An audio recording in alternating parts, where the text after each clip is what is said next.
The event is very important today because this is the traditional leaders. The Sultan here in the Philippines is the original parliament of the Philippines, before and up to present. During the time before the Espanyol, the Tindatos from the Borneo was landing the Panelam, that is the revive. Sana po ito ay gabayan tayo ng Panginoon na ang nasa sa atin lagi ay ang mga pag-iisip para sa pagkakaisa dito sa ating Republika ng Bansa Pilipinas. At magandang umaga po sa inyong lahat.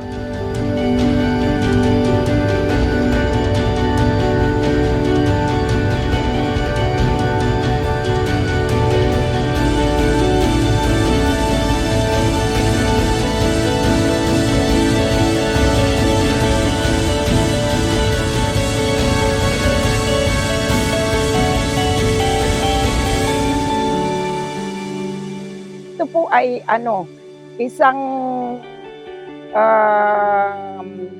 anniversary po ng United Sultan, Royal Sultanate, ngayon and with enthronement po.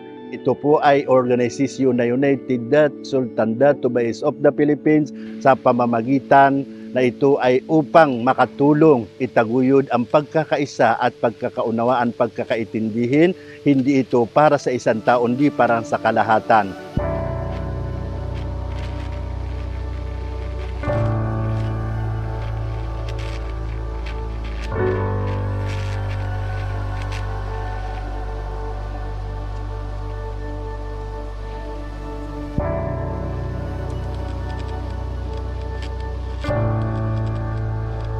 Assalamualaikum warahmatullahi ta'ala wabarakatuh.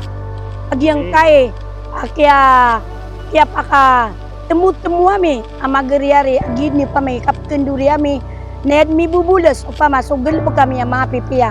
Adi mi di kang gelebo kasi sa nga United Sultan datoy Mambays of the Philippines makatutuguda kami langon akalangwan ng mga pagriyak na mga bayag gusto malakyak ng mga sultan. So ay po taros ang kaya di ka pili ako niyo nagyang kaya sultan adila kan si isang kainsiya.